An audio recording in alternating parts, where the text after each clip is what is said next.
CTET SST PYQ series में आज हम लोग करेंगे एसएसटी पेपर, जो एसएसटी का पोर्शन आता है उसकी पेडागोगी के इंपॉर्टेंट क्वेश्चंस को हम लोग यहाँ पर सॉल्व करेंगे।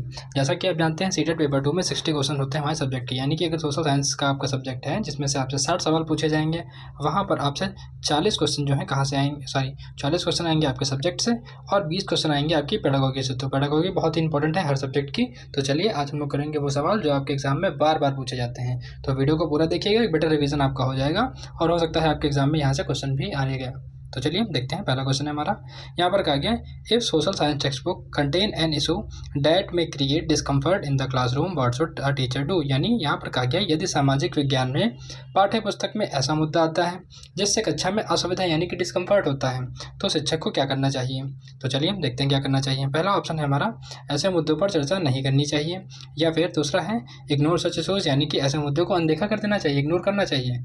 या ऑप्शन नंबर सी है हमारा संवेदनशीलता और सभी छात्र की गरिमा का सम्मान करने की प्रतिबद्धता के साथ चर्चा करनी चाहिए। या ऑप्शन नंबर डी हो जाएगा हमारा केवल ठोस परिभाषाओं पर ध्यान केंद्रित, यानी कि focus on the factual definitions. तो बताइए इसमें से कौन सा सही आंसर आपको लग रहा है। देखिए हम लोग ऐसे मुद्दों पर चर्चा नहीं करनी चाहिए तो नहीं कर सकते हैं, बिल्कुल क्रॉस हो जाएगा ये वाला। ठीक है, इग्नोर करना भी गलत होगा।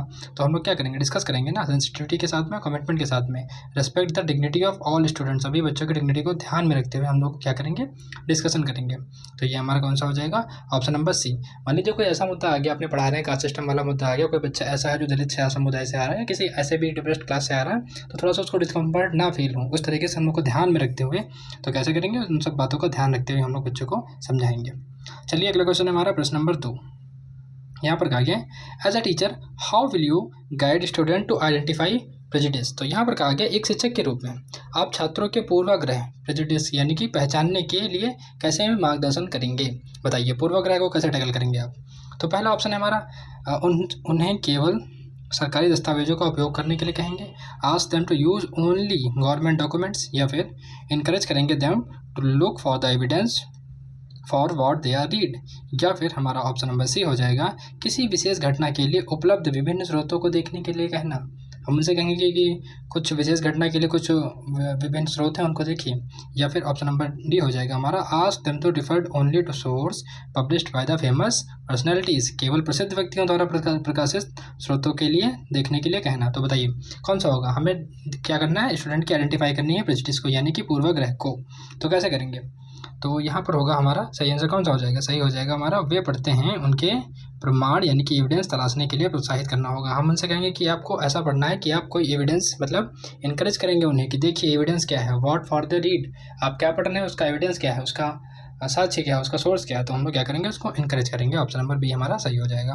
अगला क्वेश्चन हमारा प्रश्न नंबर 3। यहाँ पर कहा गया what is the primary objective of open book examination in the social science. सामाजिक विज्ञान में खुली पुस्तक परीक्षा का प्राथमिक उद्देश्य क्या है। तो पहला ऑप्शन है हमारा सहयोग के कौशल को आंकना, यानी कि एसेस करना कोऑपरेशन स्किल्स को, मतलब बच्चे आपस में सहभाग करके कैसे जो है अच्छा परिणाम निकाल लें। या फिर अगला हमारा है विषयगत ज्ञान यानी कि कंटेंट नॉलेज को आंकना।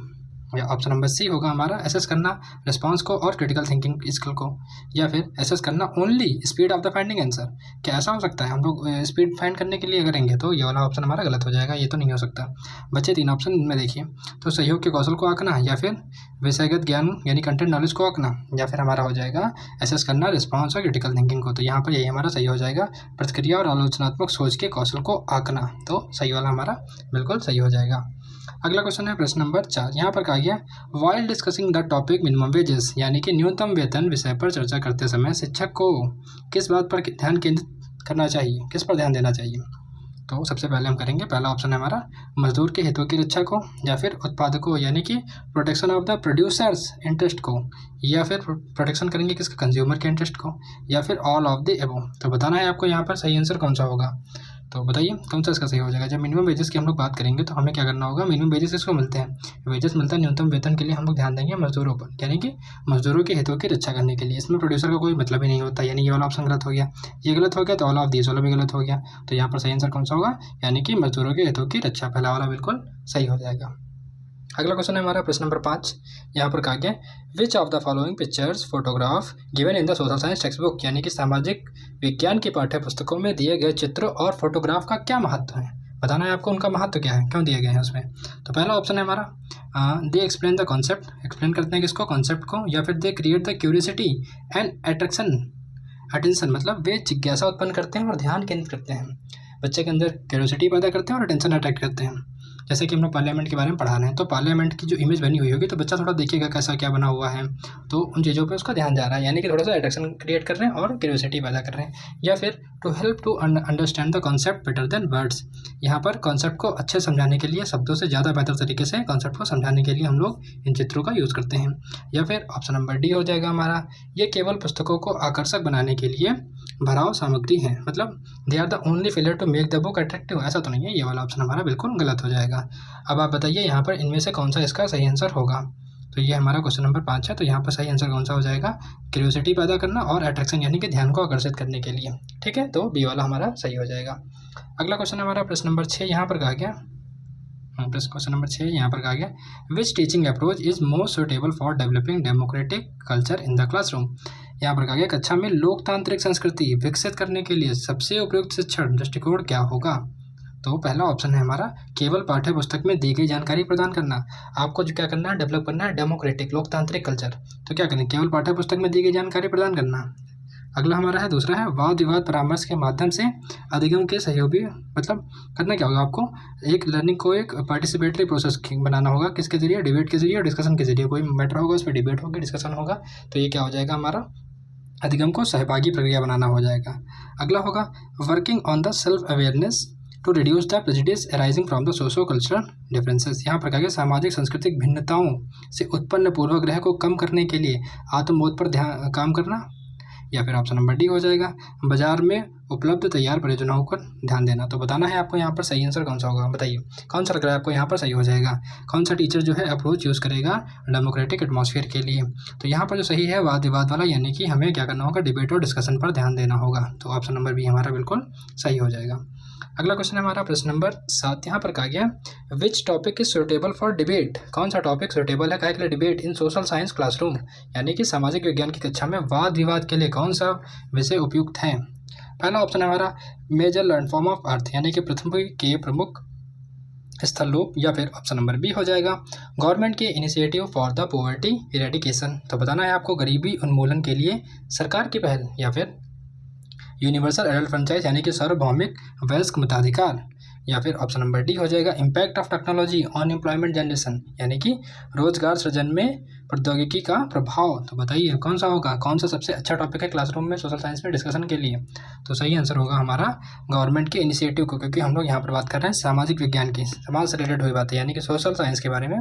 तो गवर्नमेंट के इनिशिएटिव के बारे में हम लोग पढ़ेंगे, कैसे हम लोग गरीबी को खत्म कर सकते हैं। तो ये हमारा क्या होगा, बेस्ट ऑप्शन होगा किसके लिए, डिबेट के लिए। ऑप्शन नंबर बी वाला सोशल साइंस में ये हमारा सही होगा। अगला हमारा है प्रश्न नंबर 8 यहाँ पर कहा गया, which norm concern are focused in the social justice, यानी कि सामाजिक विज्ञान में किन मानकीय पक्षों नॉर्मेटिव कंसर्न का पर ध्यान दिया जाता है। तो बताइए कौन सा नॉर्मेटिव कंसर्न है जिन पर ज़्यादा ध्यान दिया जाता है। पहला ऑप्शन है हमारा समानता और न्याय। या फिर मानवीय गरिमा और म्यूचुअल रिस्पेक्ट, यानी कि परस्पर आदर। या फिर हो जाएगा इंडिविजुअल डेवलपमेंट। या ऑप्शन नंबर डी होगा हमारा लिबर्टी एंड फ्रेटर्निटी, यानी कि स्वतंत्रता और बंधुता। तो बताइए मानवीय पक्षों के ध्यान केंद्रित करता है कौन सा सामाजिक विज्ञान में सबसे ज़्यादा, तो कौन सा हो जाएगा, वो होगा हमारा समानता और न्याय, यानी कि इक्वालिटी एंड जस्टिस की बात ज़्यादा करते हैं हम लोग किसमें, यही नॉर्मेटिव कंसर्न होते हैं किसमें, सोशल साइंस में ज़्यादा फोकस रखते हैं। तो पहला वाला हमारा सही हो जाएगा। अगला हमारा है प्रश्न नंबर 9 यहाँ पर कहा गया, which is the best question to assess the understanding of a civil law and criminal law, यानी कि दीवानी कानून और अपराधी कानून की समझ को आंकने के लिए सबसे अच्छा प्रश्न कौन सा होगा। बताइए, मतलब आपको जानना है कि दीवानी कानून और अपराधी कानून की समझ को आंकने के लिए कि बच्चा कितना समझ पाया है, तो कौन सा प्रश्न आपसे पूछेंगे।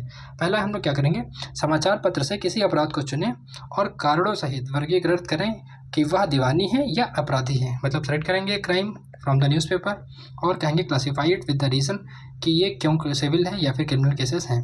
पहला ऑप्शन हो गया। दूसरा है भारत की कानूनी व्यवस्था की विभिन्न शाखाओं के नाम लिखें। इससे कुछ होगा नहीं, तो ये वाला हमारा गलत हो जाएगा। अगला है estimate data of the last 3 year, 3 वर्षों का डाटा का अनुमान लगाएं। इससे भी कुछ होगा, बिल्कुल नहीं। अगला हमारा है प्रश्न number D, option number D यहाँ पर कहा गया, केवल अंतर दर्शाने के लिए, मतलब अंतर दर्शाने के लिए, मतलब एक डिफरेंस दिखाने के लिए हम लोग किसका यूज़ करेंगे, फ्लो चार्ट का। Make a flow chart only showing the differences. तो इनमें से बताइए सही आंसर कौन सा होगा। अब सिविल केसेस है, क्रिमिनल केसेस, तो हम लोग क्या करेंगे, किसी केस के माध्यम से समझाएंगे। यानी यहाँ पर हमारा जो सही आंसर होगा वो पहला वाला होगा, ऑप्शन नंबर फर्स्ट हमारा बिल्कुल सही हो जाएगा। तो ये था हमारा पहला वाला। अब चलते हैं अगले क्वेश्चन की ओर, जो कि है प्रश्न नंबर 10। यहाँ पर कहा गया, कई बार एग्जाम में पूछा गया क्वेश्चन है ये, why are the story board use in the social science text book. आपको बताना है कि सामाजिक विज्ञान की पाठ्य पुस्तकों में चित्र और पट यानी कि स्टोरी बोर्ड्स का प्रयोग क्यों किया जाता है।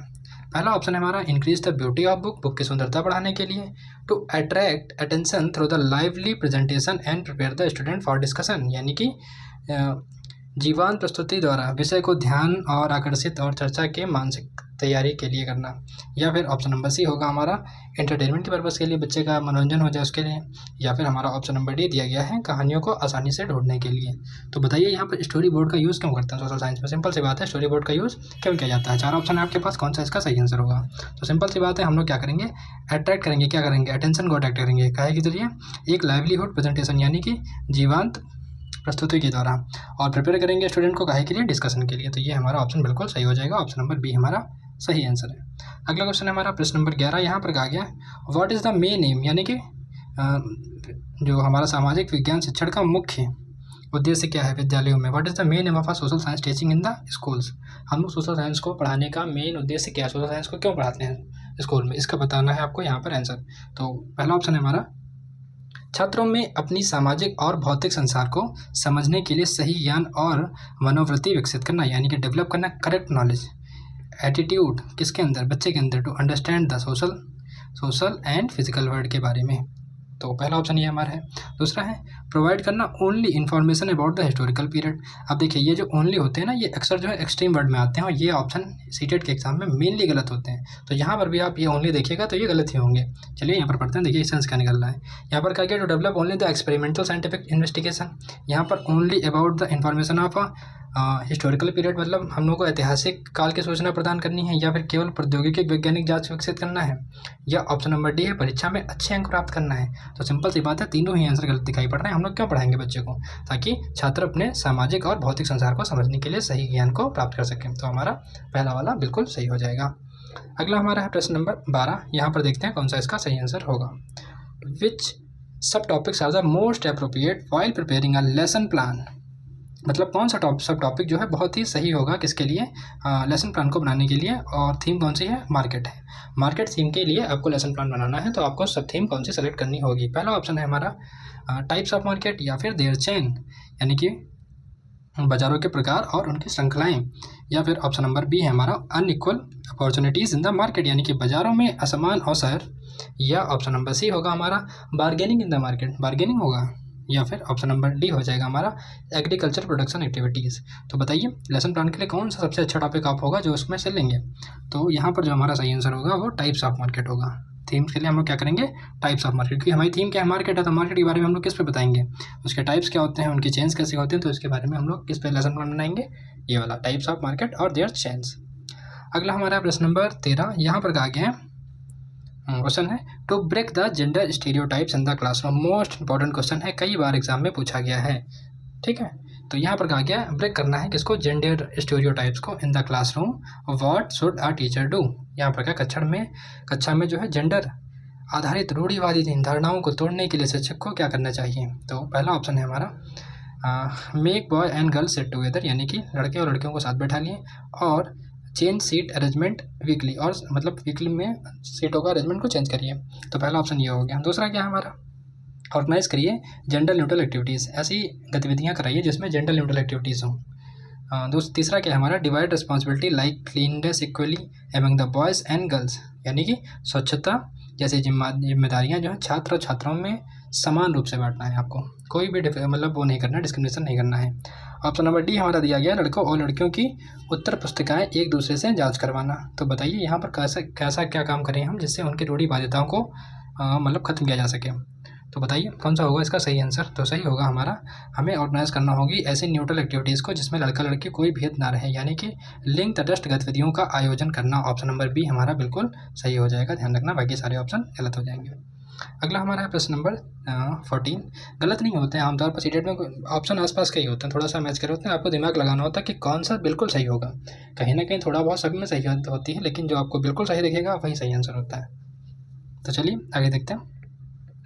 विच statement is correct regarding the inclusion of the children's experience in the social science classroom.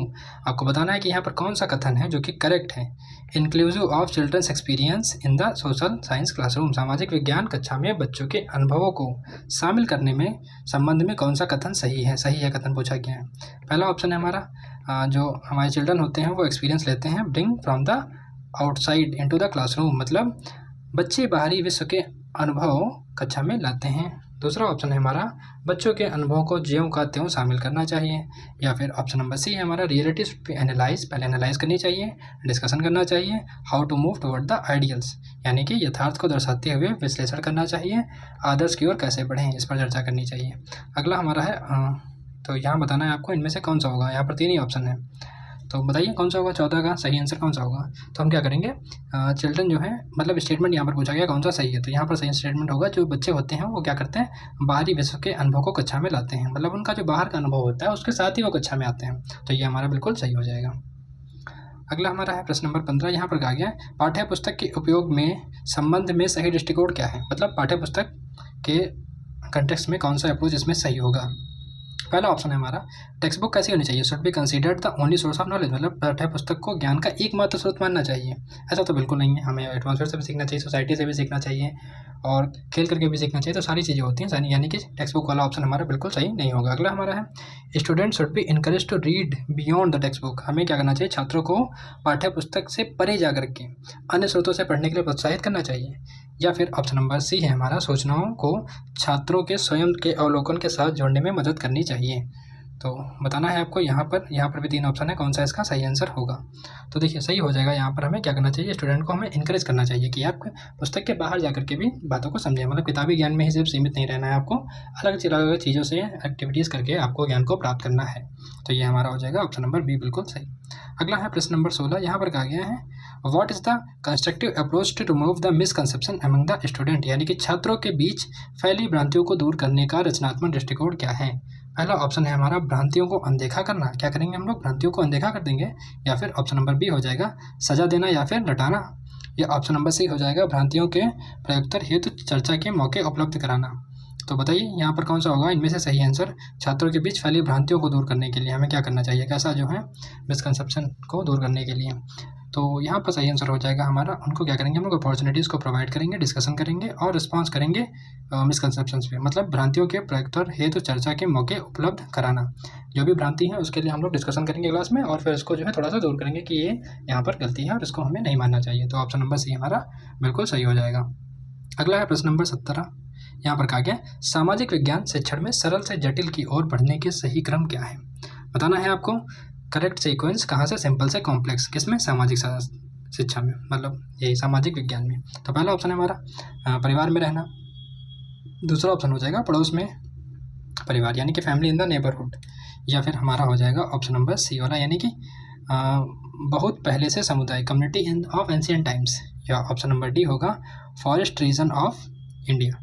तो बताना है आपको यहाँ पर सामाजिक विज्ञान में सरल से जटिल की ओर बढ़ने का सही क्रम क्या होता है, सबसे पहला सही क्रम कौन सा हो जाएगा। तो यहाँ पर जो सही आंसर हमारा यहाँ पर जो हमारा सीक्वेंस बनेगा वो सबसे पहले आएगा फैमिली में यानी कि परिवार में रहना, उसके बाद क्या करेंगे पड़ोस में परिवार यानी कि आसपास के सब में जो है एक पारिवारिक माहौल की तरह तौर पर रहना। फिर क्या होगा हम लोग बहु पहले समुदाय यानी कि कम्युनिटी ऑफ एंशिएंट, तो कम्युनिटी क्या होंगी ये हमारा ऑप्शन नंबर 3 आएगा। उसके बाद हम लोग क्या होगा भारत में वन क्षेत्र, ये ऑप्शन नंबर डी होगा। तो हमारा जो सीक्वेंस बनेगा वो पहला होगा, उसके बाद में फिर दूसरा, फिर तीसरा और फिर चौथा, ये इस तरीके से जाएंगे।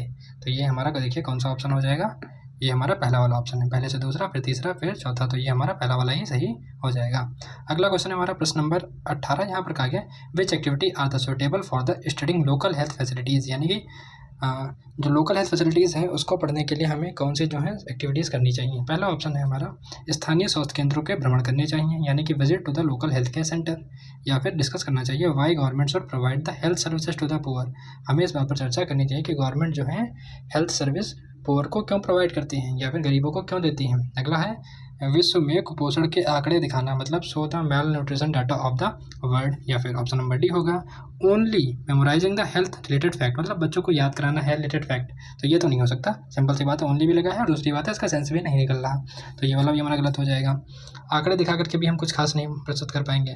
तो यहाँ पर कौन सा इसका सही आंसर सही बन रहा है, यही हमारा, हम लोग क्या करेंगे, विजिट करेंगे। भाई हमें क्या करना है, स्टडी करनी है काहे के बारे में, लोकल हेल्थ फैसिलिटीज़ के बारे में। तो हम क्या करेंगे, लोकल हेल्थ सेंटर पर जाएंगे और फिर देखेंगे वहाँ पर, उससे हम सीखेंगे कि यहाँ पर क्या व्यवस्थाएं हैं, क्या नहीं है, क्या होना चाहिए, कैसा होना चाहिए। तो ये हमारा हो जाएगा पहला वाला। डिस्कशन करने से कोई मतलब नहीं बनता, क्योंकि हमें किसकी बात करनी है, लोकल हेल्थ फैसिलिटीज़ की। तो हम लोग क्या करेंगे, जाकर के देखेंगे और समझेंगे। अगला है हमारा प्रश्न नंबर 19। यहाँ पर कहा गया बेस्ट प्रोजेक्ट बताइए, project work topic for the student living in the rural areas. ग्रामीण क्षेत्र में रहने वाले छात्रों के लिए सबसे अच्छा प्रोजेक्ट कार्य विषय क्या हो सकता है। पहला ऑप्शन है हमारा लैंड फॉर्म ऑफ अर्थ, यानी कि पृथ्वी की स्थलाकृतियाँ, या फिर लाइफ ऑफ एंशियंट किंग, यानी कि प्राचीन राजाओं का जीवन कैसा होता था, इसका प्रोजेक्ट होना चाहिए। या फिर ऑप्शन नंबर सी हमारा कृषि कार्य संबंधित प्रक्रियाएं होनी चाहिए। या ऑप्शन नंबर डी होगा स्पेस रिसर्च। तो यहाँ सिंपल सी बात है, बच्चा कहाँ रह रहा है, ग्रामीण क्षेत्र में रह रहा है, तो किससे रिलेट करेगा, कृषि कार्य संबंधित प्रक्रियाओं से, बाकी इनसे कोई मतलब नहीं होना चाहिए। यानी ऑप्शन नंबर सी हमारा बिल्कुल सही होना चाहिए, यही उसका जो है बेस्ट प्रोजेक्ट होगा। थोड़ा सा दिमाग लगाएंगे तो आप इन क्वेश्चन को आराम से कर पाएंगे एग्जाम में, यानी कि 20 क्वेश्चन तो यहीं से आते हैं। ऐसे क्वेश्चन 2-4 वीडियो देख लीजिए, आपका बेहतर तरीके से रिवीजन हो जाएगा। इसी वीडियो को पूरा देखिए, 1-2 बार देखिएगा, अच्छे से आपको क्वेश्चन यहाँ से रिपीट करते हुए आपके एग्जाम में मिलेंगे। तो चलिए यहाँ पर देखते हैं।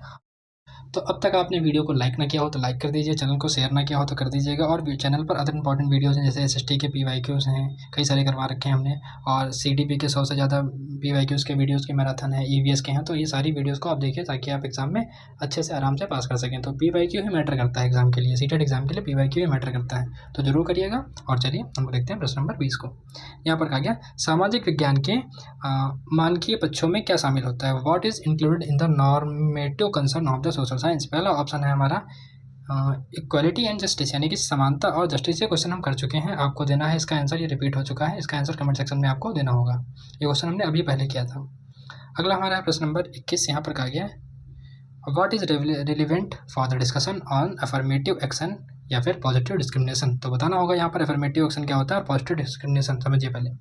देखिए सकारात्मक विभेद यानी कि अफर्मेटिव एक्शन पर चर्चा के लिए क्या प्रासंगिक है। तो पहला ऑप्शन है हमारा यहाँ पर understand the difference between the equity and equality, यानी कि न्याय पर परस्थ और बराबरी में क्या अंतर होता है, इसको समझाना। तो इससे क्या हो जाएगा, अफर्मेटिव एक्शन होगा या पॉजिटिव डिस्क्रिमिनेशन होगा। कौन सा, मतलब पॉजिटिव डिस्क्रिमिनेशन, कहीं ना कहीं डिस्क्रिमिनेशन की बात हो रही है, तो यहाँ पर आपको समझाना होगा कौन सा इसका सही आंसर होगा। या फिर दूसरा होगा यूनिवर्सल एडल्ट फ्रेंचाइज, मतलब डिक्लेरेशन ऑफ ह्यूमन राइट, तो ये तो नहीं जाएगा, ये तो कहीं ना कहीं क्वालिटी को ही बात कर रहा है। अगला हमारा childhood experience of doctor BR Ambedkar, मतलब डॉक्टर BR अम्बेडकर के बचपन के अनुभव के बारे में बताना। तो इससे क्या होगा, अफर्मेटिव एक्शन भी होगा और एक पॉजिटिव डिस्क्रिमिनेशन के बारे में बताया जाएगा। तो हमारा कौन सा होगा, यही वाला हो जाएगा। इकोनॉमिक ग्रोथ का कोई मतलब ही नहीं बनता, तो ये हमारा ऑप्शन गलत हो जाएगा। तो ऑप्शन नंबर सी हमारा बिल्कुल सही हो जाएगा। तो यही था इसका affirmative action and positive discrimination का टॉपिक। अगला हमारा है which of the following is not a teaching learning resource. Important question है, कई बार एग्जाम में पूछा गया है। तो पहला ऑप्शन है आपका टीचिंग के लिए कौन सा इंपॉर्टेंट सोर्स नहीं है, शिक्षा अधिगम का साधन नहीं है। तो पहला हो गया हमारा टेक्स्ट बुक, दूसरा हो जाएगा मैप, तीसरा है प्रदर्शन यानी कि डिमॉन्स्ट्रेशन, या फिर ऑप्शन नंबर डी हो जाएगा नमूना मॉडल। तो बताइए कौन सा होगा इसका सही आंसर। तो सही हो जाएगा हमारा प्रदर्शन यानी कि डिमॉन्स्ट्रेशन नहीं है, बाकी टेक्स्ट बुक भी है और मैप भी हो जाएगा और मॉडल भी हो जाएगा। चलिए अगले क्वेश्चन की ओर, जो कि है प्रश्न नंबर 23। यहाँ पर कहा गया what is the main goal of the social science teaching in school. विद्यालयों में सामाजिक विज्ञान शिक्षण का मुख्य लक्षण क्या है। तो पहला ऑप्शन है हमारा छात्रों को अपने सामाजिक और भौतिक संसार को समझने के लिए सही ज्ञान और मनोकृत विकास करना, केवल ऐतिहासिक सूचना प्रोवाइड कराना। ये क्वेश्चन भी हम लोग करवा चुके हैं, ये रिपीट कर गया है, थोड़ा सा गलती हो गई है, तो इसको भी आप बताइएगा कमेंट सेक्शन में। अगला हमारा है प्रश्न नंबर 24। सामाजिक विज्ञान में उपयोगितावाद से समतावाद की ओर स्थानांतर क्यों आवश्यक है। Why is the shift from the utilitarianism to egalitarianism necessary in the social science. तो बताना है आपको उपयोगितावाद से समतावाद की और स्थानांतरण क्यों आवश्यक है। तो पहला ऑप्शन है हमारा क्योंकि सामाजिक विज्ञान केवल विकासात्मक समस्याओं पर केंद्रित है, डेवलपमेंट की प्रॉब्लम पर केवल फोकस है। या फिर क्योंकि परंपरागत दृष्टिकोण समानता, न्याय और गरिमा से जुड़ी समस्याओं को समझने के लिए पर्याप्त नहीं है। या फिर ऑप्शन नंबर सी होगा क्योंकि उपयोगितावाद केवल सूचनाओं पर ध्यान देता है। या फिर ऑप्शन नंबर डी हो जाएगा यह आवश्यक नहीं है। तो आपको बताना है यहाँ पर इसका सही आंसर कौन सा होगा। तो सही आंसर होगा हमारा क्योंकि परंपरागत दृष्टिकोण, बिकॉज ट्रेडिशनल अप्रोच जो है नहीं सफिशिएंट है किसके लिए, understand the issue related to the equality, justice and dignity. इसीलिए हमें क्या करना होता है, उपयोगितावाद से समतावाद की ओर बढ़ना पड़ता है, इक्वालिटी की ओर थोड़ा सा बढ़ना पड़ेगा। तो क्योंकि जो पुरानी मान्यताएं थी वो सफिशिएंट नहीं थी। तो ये हमारा हो जाएगा ऑप्शन नंबर बी, बिल्कुल सही हो जाएगा। अगला है प्रश्न नंबर 25। यहाँ पर कहा गया है विच statement is correct about the relationship between the school and parents, यानी कि विद्यालय और अभिभावक के बीच में कौन सा संबंध का स्टेटमेंट सही है, मतलब उनके संबंध से रिगार्डिंग कौन सा स्टेटमेंट यहाँ पर सही है।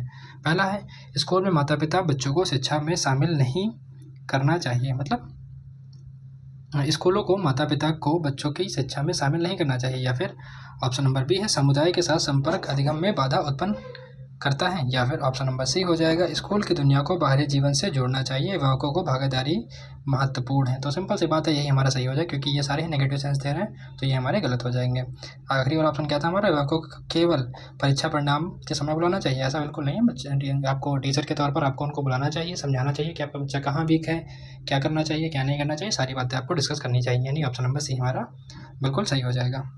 अगला क्वेश्चन है प्रश्न नंबर 26। यहाँ पर कहा गया प्रारंभिक विद्यालय में सामाजिक विज्ञान को बढ़ावा देने के लिए सबसे महत्वपूर्ण क्या है, बताइए। पहला ऑप्शन है हमारा सामाजिक मुद्दे को नवीनतम सूचना देने ताकि छात्र उन्हें याद कर सकें। अगला है developing the analytical and creative thinking, हमें क्या करना चाहिए, डेवलप करना चाहिए कैसी, विश्लेषणात्मक और रचनात्मक थिंकिंग को। अगला हमारा है प्रश्न नंबर ऑप्शन नंबर 3 यानी कि सी वाला, छात्रों को लगातार याद दिलाना कि हर समस्या सामाजिक विज्ञान से हल हो सकती है। या ऑप्शन नंबर डी होगा केवल ऑप्शन आ गया ऐतिहासिक तथ्यों पर ध्यान देना चाहिए। तो ये तो हमारा हो गया गलत। बाकी ऑप्शन पे बताइए कौन सा इसका सही आंसर हो जाएगा। तो यहाँ पर सही हो जाएगा हमें क्या करना चाहिए, डेवलप करना चाहिए कैसे थिंकिंग, एनालिटिकल और क्रिएटिव थिंकिंग, यानी कि विश्लेषणात्मक और रचनात्मक थिंकिंग को हमें डेवलप करना चाहिए। अगला है प्रश्न नंबर 27। यहाँ पर कहा गया समानता विषय पर छात्रों की भागीदारी सुनिश्चित करने के लिए कौन सी गतिविधियाँ सबसे अच्छी हैं। पहला ऑप्शन है हमारा पिछली कक्षा में दिए गए उदाहरणों पर चर्चा करना, या फिर छात्रों को छोटे समूह बनाकर समानता के नए उदाहरण ढूंढने के लिए कहना, या फिर नए उदाहरण पर चर्चा करना जहां लोगों के साथ असमानता हुई हो। तो बताइए क्या करेंगे, हम लोग को बच्चों को पढ़ाना है, इंश्योर करना है student participation on the topic of equality, मतलब इक्वालिटी के टॉपिक पर बच्चों की समझ को और बढ़ाना है। तो क्या करेंगे, जो पहले पढ़ाया था उसी के बारे में चर्चा करेंगे, या कुछ नए एग्जाम्पल के लिए कहेंगे उनसे, या अलग अलग ग्रुप में बना के बैठा देंगे। तो सारे काम करेंगे, यानी ऑल ऑफ दीज, यानी कि सारे ऑप्शन हमारे सही हो जाएंगे। अगला हमारा है प्रश्न नंबर 28। यहाँ पर कहा गया while discussing the affirmative action in India, Bharat में सकारात्मक विभेद पर चर्चा करते समय शिक्षक को किस बात पर ध्यान देना चाहिए। पहला ऑप्शन है हमारा डिफरेंस बताना होगा इक्विटी पर और इक्वालिटी पर, childhood experience of doctor B R Ambedkar, universal alert, declaration of human right और यूनिवर्सिटी रैंकिंग। तो ये हमारा हो जाएगा ऑप्शन नंबर बी, बिल्कुल सही। अभी हम लोग करके आए हैं, कुछ क्वेश्चन रिपीट होगा इसमें, तो थोड़ा सा इग्नोर करिएगा, ये भी जो है रिपीट कर गया, सॉरी फॉर डैट। अगला क्वेश्चन है हमारा लास्ट वाला, हाँ ये भी रिपीट कर गया। तो ये जो क्वेश्चन थे इंपॉर्टेंट वो हमने ऊपर ही करवा दिए हैं। वीडियो पसंद आई है तो लाइक करिएगा, चैनल को सब्सक्राइब करना बिल्कुल ना भूलें, अदर इंपॉर्टेंट वीडियोज़ हैं उनको भी देखिएगा।